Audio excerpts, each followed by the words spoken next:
जिसकी कीमत शायद 30 रुपए से ज्यादा ना हो, लेकिन एक जिंदगी का खात्मा कर देती है। एक बच्चे को यतीम और बूढ़े वालिदैन को एक लम्हे में बेसहारा कर देती है।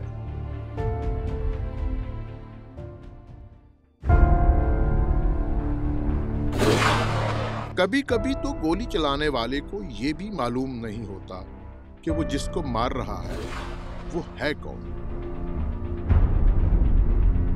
बस एक फायर और एक जीता जागता इंसान मनो मट्टी तले दफन हो जाता है।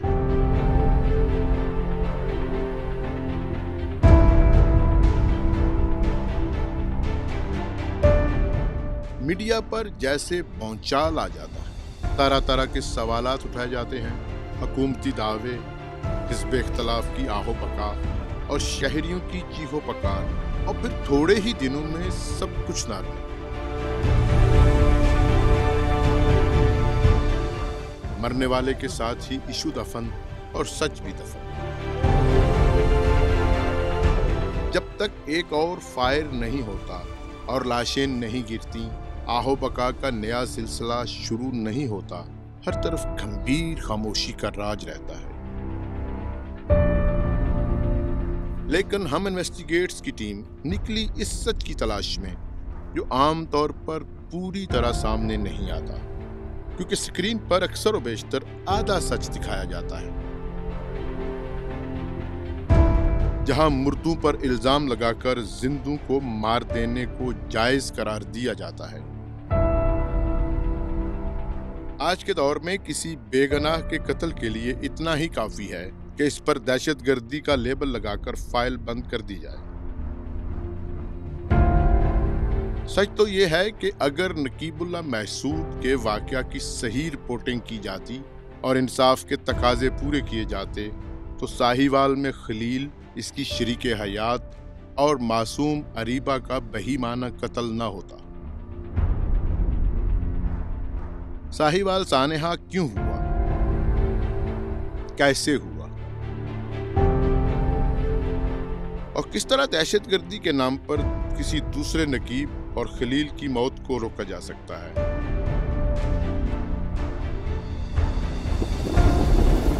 आइए देखते हैं किस तरह हम इन्वेस्टिगेट्स की टीम अपनी इस एपिसोड में साहिवाल, फैसलाबाद, मुल्तान, लाहौर, इस्लामाबाद और गुजरावाला में फैल गई। जी हां, सानेहा साहिवाल के ताने बाने दरअसल इन तमाम शहरों से होकर गुजरते हैं और फिर साहिवाल के करीब मुल्तान रोड पर वाक़या कादराबाद नामी कस्बे में एक दूसरे के साथ मिल जाते हैं।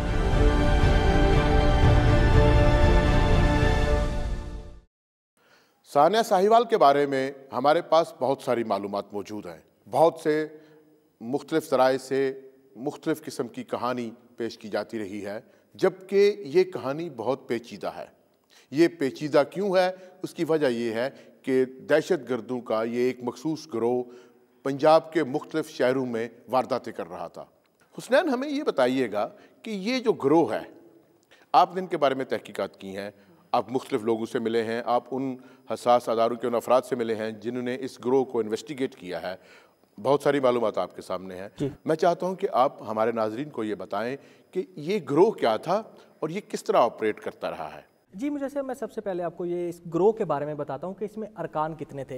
हमारे नाज़रीन ये देख रहे हैं, ये स्क्रीन पर इस ग्रोह का जो है वो मुकम्मल डाटा जो है वो शो किया जा रहा है, जिसमें अब्दुल रहमान जो कि इस ग्रोह का अमीर था, उसके अलावा अदील हफीज़ जो कि नायब अमीर के तौर पर काम करता रहा और मुख्तलिफ वारदातों में इसको देखा भी गया। होंडा सिटी गाड़ी जो कि इस्तेमाल होती रही मुख्तलिफ वारदातों में, जिसमें लाहौर में ये इस्तेमाल हुई, मुल्तान में ये इस्तेमाल हुई, पिंडी में इस्तेमाल हुई, इसके अलावा फैसलाबाद में ये इस्तेमाल हुई और दीगर शहरों में जो है वो इस्तेमाल की गई, जिसकी फुटेज जो है वो सीटीडी ने जो है वो मुख्तलिफ कैमरों से जो है वो हासिल भी की गई। उसके अलावा जो उस्मान हारून था जो कि इसके साथी था, और फैसलाबाद में जब सीटीडी की तरफ से पुलिस मुकाबला किया गया 14 जनवरी और 15 जनवरी की दरमियानी शब, तो ये अदील हफीज़ और उस्मान हारून उस सीटीडी के मुकाबले में मारे गए, जिसमें मुख्तलिफ किस्म का मवाद भी जो है वो बरामद किया गया। इसके अलावा काशिफ छोटू इसका रुकन था जो कि इसके सहूलतकार के तौर पर इस्तेमाल कर रहा था, काम कर रहा था इनके साथ। उसके अलावा जिशान जो कि साहिवाल के वाक़े में मारा गया, जिसके लिए मुकम्मल तौर पर रैकी की गई और उनको ट्रैक करने के बाद साहिवाल पहुंचे तो वहां पर ये मुकाबले में मारा गया, जिसके साथ फैमिली भी जी खलील नामी जो शख्स था उसकी फैमिली जो थी वो भी इसके साथ मौजूद थी। उसके अलावा रिजवान अकरम ये वो दहशतगर्द है जिसने इंस्पेक्टर उमर जिलानी को जो है वो कत्ल किया, और कत्ल करने के बाद जब उसमें उस वाक़े के मुकम्मल जो है वो उसमें मुलव्वस पाया गया। इसके अलावा इमरान साकी, ज़ुबैर और शाहिद जब्बार, ये टोटल 9 अरकान पर मुश्तमिल ग्रोह है जिनको सीटीडी की तरफ से जो है वो ट्रैक करने की कोशिश की गई।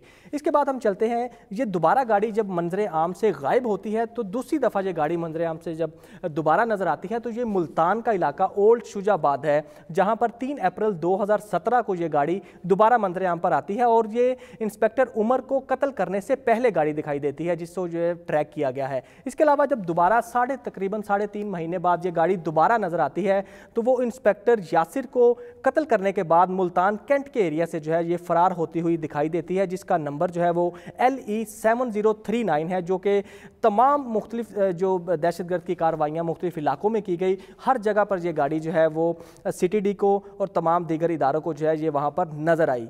इसके बाद हम चलते हैं, ये गाड़ी जब इसके बाद दोबारा मंजर आम पर आती है तो वो 13 जनवरी 2019 है, जो कि इस साने से तकरीबन 6 दिन पहले का जो है वो दिन है। उसमें अदील हफीज़ जिसने हुड पहन रखा है, जिसको हमने रेड में सर्कल भी किया हुआ है, ये वो दहशतगर्द है जो इन मुकम्मल ग्रोह को जो है वो लीड कर रहा था और मुख्तलिफ कार्रवाइयों में ये मुलव्वस भी पाया गया है। ये अदील हफीज़ अल नूर ट्रैवल जो कि साहिवाल में है वहाँ पर खड़े जो है ये गाड़ी भी नज़र आती है, और इसके साथ जो है ये वहाँ से गुजर रहा जो है वो दिखाई देता है। इसके बाद ये गाड़ी जब अदील हफीज़ की दोबारा जो है वो 14 और 15 जनवरी की शब जो है वो फैसलाबाद में पाई जाती है, जहाँ पर CTD की तरफ से मुकम्मल तौर पर जब ऑपरेशन किया जाता है इनके मखसूस जगह पर जहाँ पर ये ठहरे हुए थे, तो उस दौरान अदील हफीज़ और उस्मान हारून जो है वो उस मुकाबले में मारे जाते हैं, जहाँ से CTD और दीगर इदारों को जो है वो बहुत सा मवाद जो है वो मिलता है तफ्तीश के दौरान, जिनमें इनके पास जो असला बरामद होता है उसमें 6 सुसाइड जैकेट्स हैं, 24 ग्रेनेड्स हैं, 2 AK-47 राइफल्स हैं। इसके अलावा तकरीबन आधा किलोग्राम हाई ग्रेड एक्सप्लोसिव जो है वो मवाद है, और लार्ज क्वांटिटी में बुलेट्स और डेटोनेटर्स जो है वो इनसे पाए जाते हैं, जो रिकवर कर लिए जाते हैं। इसके अलावा सबसे जो हैरानकुन चीज़ है, जो इनसे डाटा रिकवर किया जाता है इनके मोबाइल से और दीगर इनके पास जो USB मिलती है, उस डाटे में ये चीज़ सामने आती है कि ये जो अदील हफीज़ था इसका जो है वो ज़िशान के साथ राब्ते में था, और इनकी जो आपस में कन्वर्सेशन हुई थी वो भी CTD जो है वो अहलकार हासिल कर लेते हैं। यहाँ पर हसनैन मैं ये जानना चाहूँगा कि हमें ये बताएं कि इस गिरोह ने सबसे 4 से 5 बड़ी वारदातें की हैं, वो वारदातें क्या थीं और उनमें किन लोगों को टारगेट किया गया? इसमें सबसे बड़ी वारदातें जो थी, इसमें फॉरनर्स को जो है वो इन्होंने सबसे पहले जो वारदात की थी, फॉरनर्स को अगवा किया गया था। उसमें जो है वो वॉन वेंस्टन जो इसके अगवा में मुलव्वस है ये सारा ग्रोह पूरा। उसके अलावा जो इन्होंने किडनैप किया हसास इदारे का, जिसमें ब्रिगेडियर रिटायर्ड ताहिर मसूद थे, जिसको इस्लामाबाद से जो है वो इन्होंने 10 अक्टूबर 2012 में जो है वहाँ से किडनैप किया। वहाँ भी ये गाड़ी जो है वो LE 7039 जो है वो होंडा सिटी नज़र आती है। इसके अलावा तीसरी वारदात जब ये करते हैं, जिसमें इंस्पेक्टर उमर मुबीन जिलानी जो कि साबिक चीफ जस्टिस तसद्दुक हुसैन जिलानी के करीबी अजीज़ भी हैं, उनको जो है ये कत्ल भी करते हैं, और इसके अलावा जो इंस्पेक्टर यासर है उसकी भी जो है वो कत्ल में ये मुलव्वस पाए जाते हैं। इसके अलावा ये भी कहा जाता है कि इनके जो हैदर अली गिलानी है जो कि हमारे साबिक वज़ीर आज़म पाकिस्तान रहे हैं, उनके बेटे जो हैं वो उनके अगवा में भी ये ग्रोह मुलव्वस पाया गया है। लेकिन यहाँ ये बताना ज़रूरी है, मैं समझता हूँ कि सबसे अहम वाक़या जो था, जो इस ग्रोह की सफाकियत और इस ग्रोह की मनसूबाबंदी की अक्कासी करता है, वो इंस्पेक्टर उमर मुबीन जिलानी का अगवा है, जिसको अगवा करने के बाद एक लंबे अरसे तक ये अपने पास रखते हैं। उसके बाद उनकी जैसे शाम और इराक़ से हमें IS की फुटेजेस मिलती हैं, उसको मखसूस लिबास नारंगी रंग का पहनाया जाता है, फिर उसका मैसेज रिकॉर्ड किया जाता है उसको कत्ल करने से पहले। तो मैं चाहता हूँ कि आप हम इन्वेस्टिगेट्स के नाज़रीन को ये बताएं कि इंस्पेक्टर उमर मुबीन जिलानी का अगवा जो है उसमें इनकी मनसूबाबंदी किस नौयत की थी?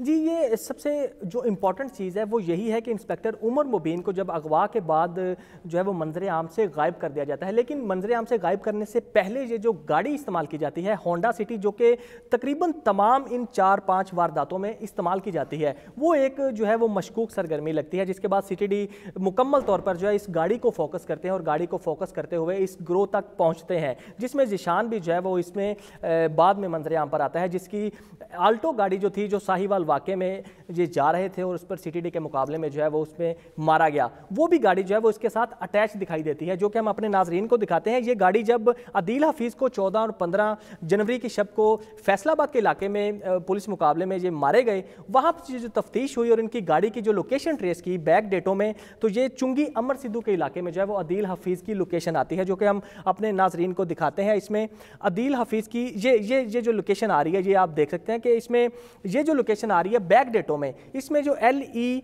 जो गाड़ी है इसकी जिशान की, ये इसको LE 7039 गाड़ी है होंडा सिटी, उसको स्कॉट करती हुई मुख्तलिफ पॉइंट्स पर नज़र आ रही है। ये आप देख सकते हैं कि ये जो है वो पहले पॉइंट पर भी नज़र आ रही है, चांदनी चौक, जो कि टाउनशिप लाहौर का इलाका है, 7:48 पर सुबह का वक्त है, इसको स्कॉट करती दिखाई दे रही है। इसके अलावा दूसरी जगह आप देख सकते हैं कि ये अदील पार्क का इलाका है, जिसमें 7:49 पर जो है ये गाड़ी उसको होंडा सिटी को स्कॉट करती नज़र आ रही है। इसके अलावा तीसरी हम आप नाज़रीन को दिखाएं तो ये आप देख सकते हैं निशान इकबाल सोसाइटी, जिसमें नशेमन इकबाल सोसाइटी, जिसमें 8:02 पर जो है ये गाड़ी नज़र आती है उस होंडा सिटी को स्कॉट करती हुई। इसके अलावा चौथी जो लोकेशन है वो भी नशेमन इकबाल सोसाइटी है, जिसमें ये गाड़ी जो है वो उसको स्कॉट करती नज़र आ रही है। और मुख्तलिफ गाड़ियाँ भी आप रोड पर देख रहे हैं कि उनके दरमियान लेकिन दूसरी गाड़ियाँ में मौजूद हैं, लेकिन ये होंडा सिटी के बिल्कुल साथ साथ जो है वो उसको स्कॉट करती हुई नज़र आ रही है। और इसके बाद हम जब इसको आगे मज़ीद देखते हैं, ये जो फुटेज सामने आई हैं, तो इसमें भी ये गाड़ी जो है वो दोनों के नंबर और इसके स्कॉट करते हुए जो है वो मुकम्मल तौर पर इसको दिखाया गया है। जब इदारों ने इस पर तफ्तीश की और इसको मुकम्मल तौर पर जब ट्रैक आउट किया, तो उस पर ये एक जो है वो बड़ी चीज़ सामने आई, जिसमें ये गाड़ी जो थी जब चुंगी अमर सिद्धू में पार्क की गई, जो कि हम अपने नाजरीन को फुटेज दिखाते हैं अगली स्लाइड में, ये आप देख सकते हैं। ये जब गाड़ी जो है वो चुंगी अमर सिद्धू के इलाके में जो है ये पार्क की गई थी, और इसी जगह का सबसे जो जिशान का ताल्लुक अदील हफीज़ के साथ इस्टेब्लिश होता है, उसमें अदील हफीज़ 12 जनवरी को चुंगी अमर सिद्धू के इसी इलाके में आता है, जहाँ पर लेकिन यहाँ पर ये बताना ज़रूरी है कि ये गाड़ी जो चुंगी अमर सिद्धू में खड़ी आपको नज़र आ रही है, ये मुलज़म ज़ीशान के घर के बिल्कुल सामने है। जी बिल्कुल, जी बिल्कुल सामने खड़ी है ये उसके घर के सामने खड़ी है। और यही गाड़ी में जो है वो यहाँ से निकलकर जब ये सानया हुआ, यहाँ से चुंगी अमर सिद्धू से निकलकर जो है ये साहिवाल की तरफ जा रही थी, और इसमें 12 जनवरी को जब उसकी लोकेशन ट्रेस हो गई, तो मजीद इसका जो है वो ताल्लुक अदील हफीज़ के साथ जो है वो स्टैब्लिश हो जाता है। यहाँ पर यह बताना बहुत ज़रूरी है कि अदील हफीज़ और ज़ीशान की गाड़ियाँ ट्रेस की जा रही हैं, मुख्तलिफ जगहों पर ये स्पॉट हो रही हैं, मुल्तान से लेकर फैसलाबाद तक और मुल्तान रोड पर, साहिवाल पर। लेकिन इस सारी मालूमात के दौरान ये कहीं पर भी हमारे सामने नहीं आता कि इन गाड़ियों को ट्रेस करने वालों ने कभी इन्हें इंटरसेप्ट करने की कोशिश की है।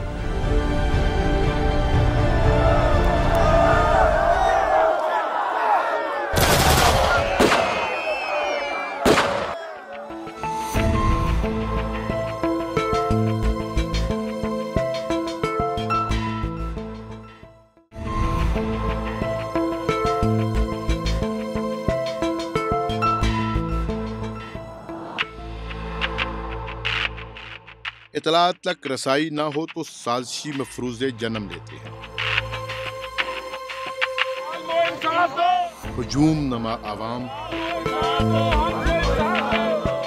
और किसी हद तक जल्दबाज मीडिया अपने तौर पर जालिम को मजलूम और मजलूम को जालिम करार दे देता है। ज़ीशान के दहशतगर्दों के साथ मुबैना राबतों और सहूलतकारी का हरगिज ये मतलब नहीं कि मासूम अरीबा और उसके वालिदैन को मौत के घाट उतार दिया जाए।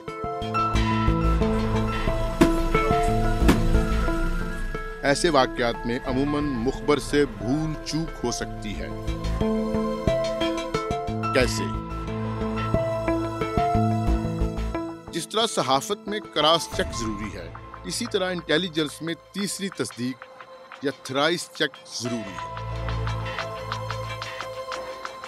फिर खुद सीटीडी की तरबियत और ऑपरेशन का तरीकाकार भी बहुत अहम है। सीटीडी की जो जॉब है वो बड़ी डिफ़िकल्ट जॉब है। एक तो आपको बात याद है, it's not like normal policing. पहले तो सिटी जो डील कर रहा होता है वो टेररिस्ट को डील कर रहा होता है, और टेररिस्ट को भी डील ऐसे कर रहा होता है कि जो बाज़ औक़ात जैसे ख़ुद कुछ चैकटे पहनी हुई हैं, तो उस वक़्त और इस सिचुएशन को डील करना और किसी रूटीन को डील करना, दोनों बहुत एक डिफरेंट माइंडसेट्स होते हैं। उसका सोचने का जो तरीक़ाकार होता है दोनों का डिफरेंट होता है कि एक पुलिस वाला जब चोर पकड़ने जा रहा होता है तो वो एक मेंटली इसकी प्रिपरेशन लेवल और होता है, लेकिन सीटीडी जब किसी दहशतगर्द के पीछे जा रही होती है किसी इंफॉर्मेशन बेस के ऊपर, जहाँ पे उसको ये भी ख़तरा होता है कि इसने खुद कुछ जैकेट पहनी होगी, ये कुछ भी रिएक्शन वहाँ पे कर सकता है, ये गाड़ी जिसमें बैठा है हो सकता है उसके अंदर बॉम्ब्स फिट हों, ये मोटरसाइकिल जो इस्तेमाल कर रहा है उसके अंदर बॉम्ब्स फिट हों, तो उसका माइंडसेट बहुत डिफरेंट होता है। सीटीडी की वो कार्रवाई जिस तरीके से की गई वो बड़ी डाउटफुल है कि मतलब आप वो कहते हैं कि जी 2 जैकेट्स मिल गई थी, अब वो कहते हैं कि जनाब उनके सामान में आतिशगीर मादा था। देखें, उनका कहना is something else. Why they opt to taken up the articles from this place to another, कि आप वहाँ पे रुकते, आप पुलिस को बुलाते, आप उनके हवाले करते, आप वहाँ पे मीडिया को बुलाते। ये 4 शराब की बोतलें पकड़े तो ये 10 चैनलों को बुला कहते हैं कि जनाब ये हमने शराब पकड़ ली है। तो इतनी बड़ी कार्रवाई आपने की, फिर आपने बच्चे वहाँ से उठाए, करीबी पंप पे जाके आपने बच्चे छोड़ दी। ये क्या कार्रवाई की आपने? हम आपसे ये एक्सपेक्ट नहीं करते। आपके ऊपर अरबों रुपया बजट लगा रहे कि आपने टेररिस्ट का मुकाबला करना है। अगर इस तरह होता तो यकीनन आप ये मनाजर ना देखते। आप इन मनाजर में देख सकते हैं कि किस तरह बेदर्दी के साथ एक बेगुनाह शख्स को मौत के घाट उतारा जा रहा है। तरबियत के दौरान सीटीडी या दीगर कानून नाफिज करने वाले इदारों को ये मनाजर और इनका पस मंजर जरूर दिखाना चाहिए। ये ऑल्टो देखें, ये ऑल्टो निकली है और ये यहाँ जाके आगे रुक जाएगी, ये रुक गई है, इसके पीछे अब सिविक आएगी।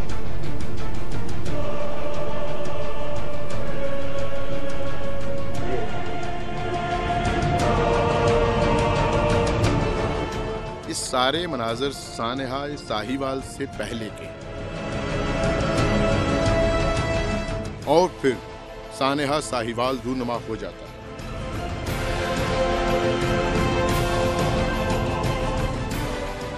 इसके बाद आखिरी मरहला शुरू होता है, और ये आखिरी मरहला वो है जब हमें मालूम होता है कि तमाम तर इतनी जर्नी थी दहशतगर्दों की। सबसे पहले DHA फेज़ 2 इस्लामाबाद में वारदात, उसके बाद मुल्तान में वारदातें, 2 इंस्पेक्टरों का अगवा, फिर उनका कत्ल, और ये सारी चीज़ें जब सीटीडी के पास पहुंचती हैं और दीगर हसास अदारों के पास ये मालूमात पहुंचती हैं तो इनका एक खाका सामने हमारे आता है। वो खाका ये है जो इनके आखिरी सफ़र की तफसीलात हमें बताता है। मैं चाहूँगा कि हुसनैन चौधरी इसके हवाले से हम इन्वेस्टिगेट्स के नाज़रीन को ये आगाह करें। जी, सबसे पहले ये जो जब इंफॉर्मेशन इनके जो है वो इकट्ठी की गई हिसास इदारों की तरफ से, जब अदील हफीज़ और उस्मान हारून को फैसलाबाद में कत्ल किया गया तो उससे जो डाटा मिलता है उससे ये चीज़ सामने आती है कि ज़ीशान और अदील हफीज़ के साथ मुकम्मल राब्ते में था। और इससे पहले जब 13 जनवरी को जब अदील हफीज़ मुल्तान गया तो मुल्तान जाते हुए भी ये ज़ीशान की गाड़ी जो है वो इसको स्कॉट करती हुई साहिवाल पहुँची 13 जनवरी को, जिसके बाद वो फैसलाबाद आए। तो उसके दौरान जो उनकी कन्वर्सेशन थी, जो CDR से ज़ीशान की जो लोकेशन ली गई थी वो भी सारी जो है इनके साथ रवाबत में थी, और जो इनके पास से जो है वो व्हाट्सएप की कन्वर्सेशन मौसूल हुई उससे भी ये साबित हो गया कि ज़ीशान जो था वो अदील हफीज़ के साथ राब्ते में था और इनके लिए जो है वो काम कर रहा था। तो हसास इदारों ने जब उन दोनों को पुलिस मुकाबले में वहाँ पर मारा गया तो उसके बाद ये शुबा जाहिर किया गया कि ज़ीशान जो था वो 18 जनवरी को जब चूँकि अमर सिद्धू से निकला तो ये शुबा जाहिर किया गया, क्योंकि अदील हफीज़ और उस्मान हारून को जो है वो पुलिस मुकाबले में वहाँ पर मारा जा चुका था। तो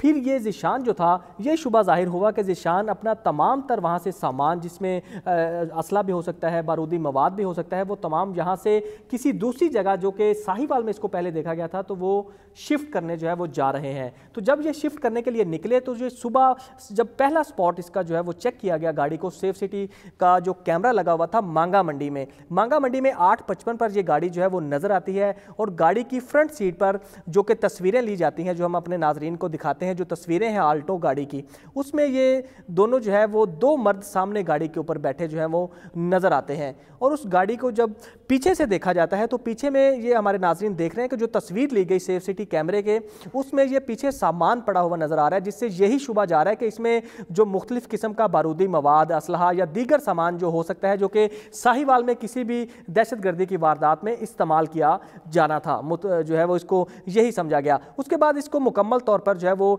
ट्रैक करने की कोशिश की गई और इसको जो है वो मुकम्मल तौर पर जो है वो चेकिंग का सिलसिला शुरू हुआ। इसके बाद ये गाड़ी पहुंचती है पत्तों की टूल प्लाजा पर। जब ये गाड़ी पहुंचती है तो 9:36 का टाइम है, जहां पर इसकी जो तस्वीरें ली गई उसमें भी ये जो है वो आगे दो मर्द नज़र आते हैं और पीछे जो था वो सामान पड़ा हुआ नज़र आता है। उसके बाद ये गाड़ी पहुँचती है उकाड़ा बाईपास, जहाँ पर ये 10:08 का टाइम है सुबह। वहाँ पर भी इसको मॉनिटर किया जाता है और वहाँ पर जो है वो, क्योंकि उकाड़ा के बाईपास में ज़्यादा जो है वो लोग अवेलेबल हैं, ज़्यादा रश है, साइडों पर जो है वो कमर्शियल एरिया बनाया गया है, तो इस वजह से वहाँ पर इसको रोका नहीं गया। इसको जो है वो आगे खाली जगह का जो है वो इंतज़ार किया गया, क्योंकि हिसासदारों की तरफ से ये जो है वो शुबा था कि इसको किसी खाली जगह पर रोका जाए, क्योंकि इसमें जो सामान नज़र आ रहा था बज़ाहिर तस्वीर में, उससे यही शुबा था कि इसमें बारूदी मवाद और असलहा हो सकता है, क्योंकि अगर वहाँ पर इसको रोका गया, अगर कोई मवाद फट गया तो किसी भी जो है वो जानी और माली नुकसान का खतरा हो सकता था। तो इसके लिए जो है वो इसको दोबारा, जब लास्ट इसका पॉइंट यूसुफ वाला जो है वो इस गाड़ी को CTD की जो टीम थी उसको 2 गाड़ियां वहां पर पहुंची और उसको वहां पर रोका गया और पुलिस मुकाबले में जो है वो इसको जब रोकने के बाद इसको टायर ब्रस्ट किया गया, तो यही था कि ज़िशान जो था वो किसी भी असले का इस्तेमाल कर सकता था। तो इसके बाद उन्होंने वहां पर फायरिंग कर दी और फायरिंग के नतीजे में जो आगे फ्रंट सीट पर 2 लोग बैठे थे, जिसमें ज़िशान और दूसरे बंदे की जो शनाख्त हुई वो था खलील, जिसकी फैमिली भी जो है वो इसमें निकल आती है और नज़र आती है। बाद में जब चेक किया जाता है गाड़ी को तो पीछे उसकी वाइफ और उसकी एक 13 साल बेटी और 3 जो था बच्चे जो हैं वो छोटे नज़र आते हैं, जिसमें बच्चे जो है वो इस फायरिंग से महफूज रहते हैं और उसकी फैमिली जो थी, एक 13 साल बेटी और उसकी वाइफ जो थी खलील की, ये 4 लोग इस वाक़े में जो है वो इसकी मौत हो जाती है।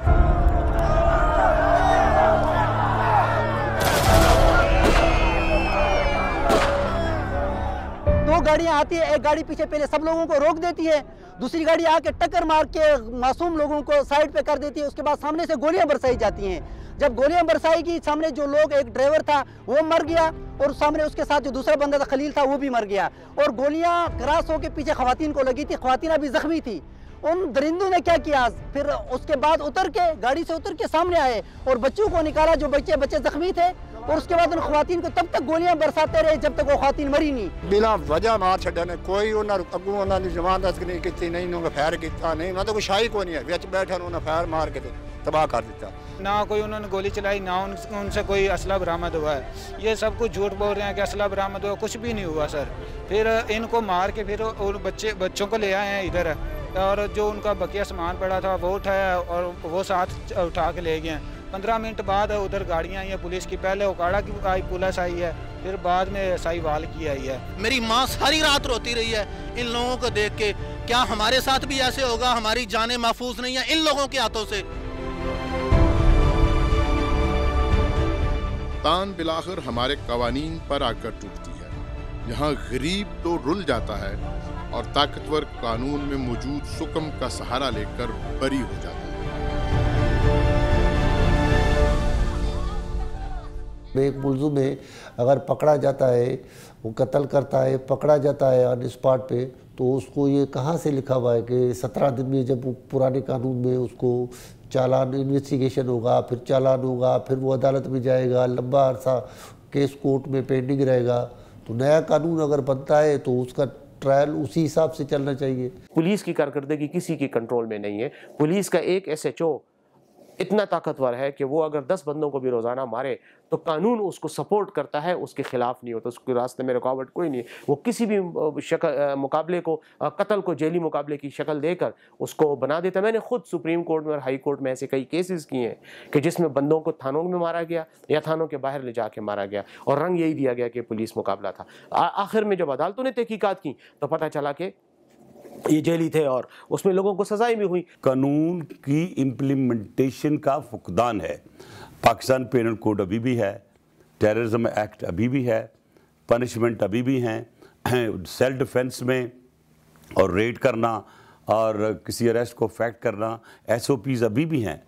लेकिन SOPs को फॉलो नहीं किया जाता। जब तक फेयर इन्वेस्टिगेशन नहीं की जाएगी, मैं आपको बाखुदा कहता हूँ कि इस वक्त वो नन्हे मुन्ने बच्चे अगर उनको आज स्टेट इंसाफ फराहम ना कर सकी तो फिर आप और मैं तैयार रहें उस वक्त के लिए कि जब इस किस्म का खुदा न खासा कोई हादसा हमारे साथ भी हो जाएगा। यही हाल दहशतगर्दी से मुतल्लिका कानून 7A और दीगर शिक्कों का भी है। इन्होंने तो सुपर हाईवे पे टेरर किया है। ये तो 7A तो अट्रैक्ट करती है, उसकी डेफिनेशन में लिखा है पब्लिक एट लार्ज पे आपने खौफ व रास फैलाना है। तो इन्होंने तो सुपर हाईवे रोड रोक के सरेआम डे लाइट अक्रंस में वहां पे फायरिंग की है, अंधाधुंध फायरिंग की है। इनके ऊपर 7A लगनी चाहिए, इनको पनिशमेंट डेथ होनी चाहिए। यहाँ ये सवाल नहीं है कि ये डिपार्टमेंट के लोग हैं, यहाँ सवाल है जानों का, जो मासूम जानें इन्होंने मारी है।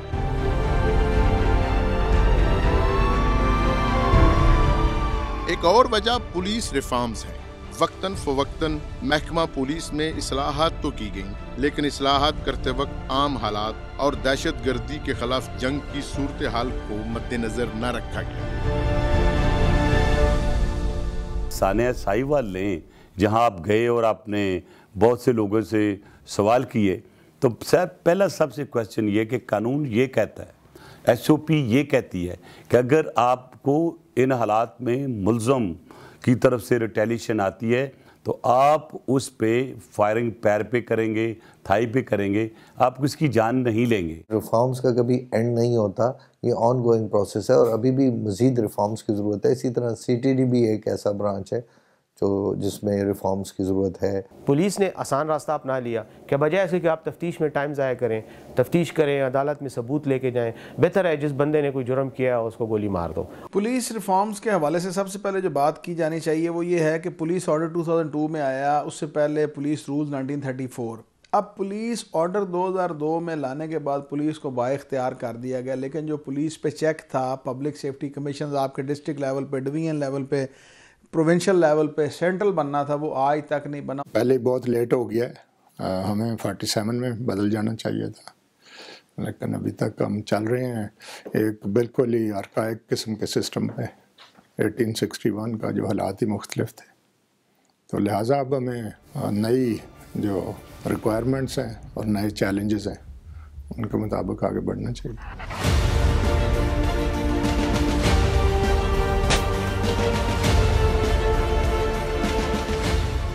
पुलिस मुकाबला किसी ज़माने में डकैतों और बदनाम ज़माना उजरती कातलों के खिलाफ मुअस्सर हथियार के तौर पर इस्तेमाल किया जाता था, जिसकी बुनियादी वजह अदालती कार्रवाई यानी प्रोसिक्यूशन और जिरा वगैरह से बचना थी। दहशतगर्दी के खिलाफ जंग में भी पुलिस वही पुराना आजमूदा फार्मूला इस्तेमाल कर रही है। नए साइंसी तकनीकी अंदाज में तफ्तीश करना बहुत ज़रूरी है, जो कि हमारी पुलिस नहीं करती। दूसरा, उनके पास वसाइल की भी कमी है। अब ये दोनों चीज़ें जब मिल जाती हैं, यानी एक तरफ वो इसलिए नहीं करती, साइंटिफिक इन्वेस्टिगेशन नहीं करती कि उनकी कैपेसिटी नहीं होती। जो ASI या SI जिसको तफ्तीश दी जाती है किसी जुर्म की, उस बेचारे को सिवाय सिहाला में शायद या किसी और पुलिस एकेडमी में चंद माह की ट्रेनिंग ही दी गई होती है, उसको ज़्यादा साइंटिफिक एविडेंस का नहीं पता होता। यही वजह है, इसका सबूत यह है कि कहीं कत्ल हो जाए, कहीं हादसा हो जाए, कहीं कोई जुर्म हो जाए, तो अब कहीं जाकर पुलिस ने वहाँ पे वो पट्टियाँ सी लगानी शुरू कर दी हैं। तफ्तीश का पहला उसूल ये है कि जहाँ क्राइम हो, फौरी तौर पर जब पुलिस वहाँ जाए तो वो क्राइम सीन को महफूज कर दे, कि वहाँ पे कोई आ ना सके, जो कुछ जैसे पड़ा हुआ है ऐसे ही पड़ा रहे, ताकि बाद में उनको तफ्तीश में आसानी हो सके कि क्या हुआ था। एज ए पुलिस ऑफिसर मैं भी खुद शर्मिंदा हूँ कि ये मतलब चाहिए तो ये कि अब हम जान हथेली पे रख, पुलिस का काम को आसान काम तो नहीं है, हथेली पे जान रख के तो हम ये करते हैं काम। अब वो लोग जिन्होंने ये काम किया उन्होंने कोई सज़ा पाने के लिए तो नहीं किया था, या उनके देन में ये तो नहीं, उनका तो ये देन होगा कि हमें कोई इनाम मिलेगा या हमें प्रमोशन मिलेगी या फलाना होगा, जबकि ये नहीं हुआ, ये ब्लंडर हो गया।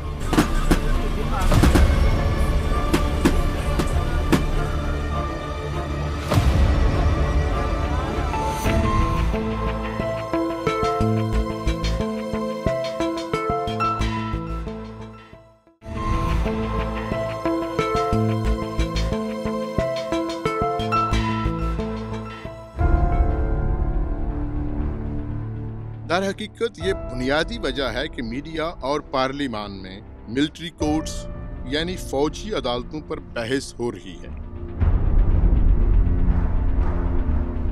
लेकिन फौजी अदालतें या फौजी अदालतों का वजूद क्यों है, इस मौजू पर कोई बात नहीं होती। दहशतगर्दी के खिलाफ जंग मौजूदा कवानीन और अदालती निज़ाम में नामुमकिन है और इसी वजह से फौजी अदालतें ही इस ज़मन में किसी ना किसी हद तक काबिल भरोसा है। हाँ, अगर ये अदालतें फैसले के साथ कुछ तफसीलात और शवाहद भी सामने लाएं तो एतमाद में इजाफा होने की कवी उम्मीद है। कमज़ोरी निज़ाम का सबसे बड़ा सबूत क्या है कि हमारी पार्लियामेंट ने 2 मरतबा मिलिट्री कोर्ट्स की तरमीम की आइन में और तीसरी मरतबा करने जा रही है। क्यों? मेन जवाज़ क्या है? जवाज़ ये है कि अगर इतने हाई प्रोफाइल दहशतगर्दों को गिरफ्तार करके आम अदालतों में, फौजदारी अदालतों में पेश किया जाएगा तो वहाँ पे उनके फैसले नहीं हो सकेंगे, उनको सजाएं नहीं दी जा सकेंगी, उनका जुर्म नहीं साबित हो सकेगा। इसलिए मिलिट्री कोर्ट्स के हवाले किया गया कि वो ही इनको हैंडल करें। एक कानून बनना चाहिए, क्योंकि इनकाउंटर का लफ्ज़, क्योंकि आप इस पे एक इन्वेस्टिगेशन कर रहे हैं कि कानून कैसा होना चाहिए, इनकाउंटर का लफ्ज़ का जो कॉन्स्टिट्यूशन ऑफ पाकिस्तान में नहीं है। ठीक है जी, तो इसलिए इस चीज़ को का खात्मा और जो कस्टोडियन किलिंग है उनका खात्मा। और हाँ, इसके साथ साथ अगर कोई 2-4-10 अफसर बुरे हैं तो इसका मतलब नहीं है कि पूरी फोर्स गलत हो गई है। इस माशरे में लोगों को पनाह दे देते हैं, लोगों को पता ही नहीं होता कि ये बंदा जो है ये आया है फैसिलिटेटर का काम कर रहा है कि नहीं, या इसके अंदर क्या है। तो उस हिसाब से भी अब जो वहाँ जिधर ये रह रहा था ज़ीशान जो है वो, और ये जो लोग थे जो इसके साथ ट्रैवल कर रहे थे, दे हार्डली न्यू इट कि ये, अगर उनको पता होता कि ये फैसिलिटेटर है या टेररिस्टों का साथी तो वो उसके साथ क्यों बैठते। जो निज़ाम है हमारा वो तो एविडेंस पे डिपेंड करेगा ना, कि कोर्ट ने तो देखना है कि एविडेंस क्या है। तो अगर एविडेंस उनको मिलेगा तो वो ज़रूर सज़ा देंगे और देनी भी चाहिए। अगर वो गलत है एनकाउंटर तो।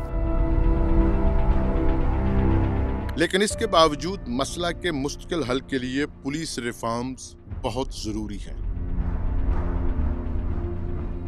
अब एक नई मूव आई है कि पुलिस रिफॉर्म्स एक्ट जो है लाया जाए और उसके तहत पुलिस के अंदर मजीद इस्लाहात की जाए।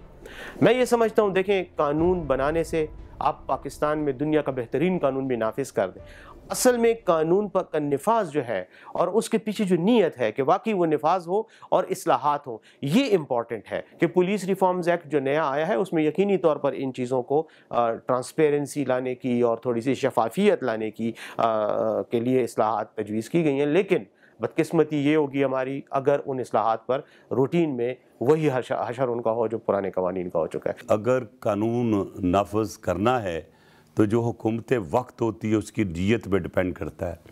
मुझे सिर्फ ये अफसोस के साथ कहना पड़ता है कि जो कानून है वो यूनिफॉर्म होना चाहिए पूरे मुल्क में।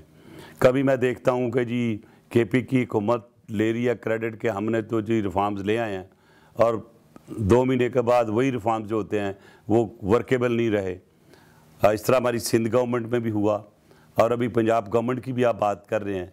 तो क्यों ना पूरी कौम इकट्ठी बैठे जिसमें लेजिस्लेशन के लिए जो आपकी पार्लियामेंट है वो इस कानून को बनाए और वो कानून जनरली इम्प्लीमेंट हो। अपनी जान को बचाने का हक हमारी कॉन्स्टिट्यूशन ने हर किसी को दिया है। अगर कोई पुलिस वाले पे फायर करेगा तो एक तो पुलिस वाले की आप सिचुएशन समझने की कोशिश करें कि वो पहले इंतज़ार करता है कि मुझ पे फायर हो जाए, फिर वो रिएक्ट करता है। हमारे कई बंदे इस वजह से शहीद हो जाते हैं कि वो प्रॉम्प्ट इस सोच की वजह से रिस्पॉन्ड नहीं कर सकते। वो बैठे चाय पी रहे होते हैं, वो लोग आ रहे होते हैं, उसमें से कोई भी उन पर फायरिंग करके उनको शहीद करके चला जाता है और उनके असले उनके हाथ में रह जाते हैं, क्योंकि उनको फायर करने से पहले बहुत सोचना पड़ता है। लॉ को चेंज करने में टाइम लगता है, क्योंकि रूटीन में तो आप पार्लियामेंट में लेके जाएंगे या असेंबलियों में पास कराएंगे, फिर उस लॉ को समझने में भी टाइम लगता है। तो ये थोड़े डिफ़िकल्ट इश्यूज़ हैं, लेकिन जब इस तरह के चैलेंजेस कौमों पे आते हैं तो कौमें अपने फैसले करती हैं। सिर्फ पुलिस रिफॉर्म से ही काम नहीं चलेगा, बल्कि प्रोसिक्यूशन और अदालती निज़ाम और ख़ास तौर पर कानून शहादत में भी लाजमी बेहतरी नागज़ीर है। जो आपका जुडिशल सिस्टम है, पुलिसिंग का सिस्टम है और इन्वेस्टिगेशन का सिस्टम है, और ये सारे का सारा एक किट्ठे बेल्ट में आप रखें, तो मैं समझता हूँ कि प्रेजेंट हालात में जो लोगों को पुलिस से शिकायत है उनको दूर करना बड़ा ज़रूरी है। और जो रूल ऑफ लॉ है किसी भी मुल्क के लिए बहुत ज़रूरी होता है। अगर रूल ऑफ लॉ हो तो आपकी इन्वेस्टमेंट भी आती है, लोगों में कॉन्फिडेंस भी आता है, और अगर रूल ऑफ लॉ ही नहीं है तो फिर कुछ भी नहीं है। हमारा लेटेस्ट लॉ है, उसमें सोशल मीडिया की जो एविडेंस है, मूवी की रिकॉर्डिंग की, ऑडियो रिकॉर्डिंग और मूवी रिकॉर्डिंग, ये एडमिसिबल इन एविडेंस है। इसमें लॉ मेड आउट हो चुका है, उसमें सारी चीज़ें ऑन रिकॉर्ड मौजूद है। वो सारी चीज़ें जाहिर कर रही हैं कि उस गाड़ी के शीशे भी ब्लैक नहीं थे। और सबसे बड़ी अहम बात जो है कि पुलिस ने जो क्राइम सीन एविडेंस है वो ज़ाया कर दी है। सीटीडी ने वो जानबूझ के उन्होंने की है ताकि वो बच सकें। उनसे नेगलिजेंस हुई है, उस नेगलिजेंस के पीछे मोटिव क्या है, ये तफ्तीश का काम है। मावराए अदालत कत्ल एक जुर्म है, 302 का जुर्म है, और इसमें किसी को कॉन्स्टिट्यूशन में, किसी को क्रिमिनल प्रोसीजर कोड में, किसी को पिनल कोड में एक्सेप्शन हासिल नहीं है। जनरल एक्सेप्शन है कि अगर 6-7 साल का बच्चा, आप 10 साल की तक है कि अगर वो किसी को कत्ल कर दे ये जुर्म नहीं है, तो वहाँ लिख दें कि सीटीडी का अगर आदमी किसी को नाहक कत्ल कर दे तो ये जुर्म नहीं है। लेकिन क्योंकि उन्हें एक्सेप्शन हासिल नहीं है तो उनके खिलाफ प्रॉपर तरीके से कलेक्शन ऑफ एविडेंस होना चाहिए, उनके खिलाफ प्रॉपर तरीके से चालान बनना चाहिए, उनके खिलाफ जुडिशल इंक्वायरी होनी चाहिए। वो एविडेंस कलेक्ट करने के बाद कोर्ट में भिजवाई जानी चाहिए, कोर्ट इस चीज़ का फैसला करे। अब लोगों को ये है कि जी जुडिशल इंक्वायरीज भी अब चूँकि सही नहीं होती। जुडिशल इंक्वायरी से मुराद जो मैजिस्ट्रेट इंक्वायरीज करते थे, तो अब तो खैर सेपरेशन हो चुकी है जुडिशरी की फ्रॉम एग्जेक्टिव, तो वो वाली पोजीशन नहीं है। वरना पहले ये होता था कि हाँ जी वो डिप्टी कमिश्नर और एसपी दोनों मिल के फैसला करते हैं, इसलिए कि जो आपने बात की कि ऊपर से हुक्म आया हुआ होता है, तो फिर वो इंक्वायरी को भी इधर उधर कर देते हैं।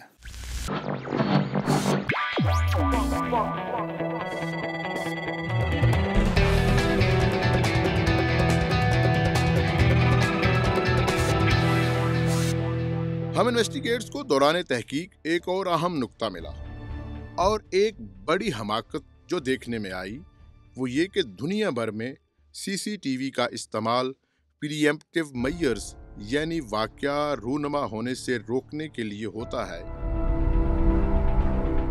जबकि पाकिस्तान में इसका ज्यादातर इस्तेमाल वाकया के बाद मीडिया तफ्तीश के लिए किया जाता है और फुटेज को हेडलाइंस के तौर पर सिर्फ सनसनी फैलाने के लिए इस्तेमाल किया जाता है।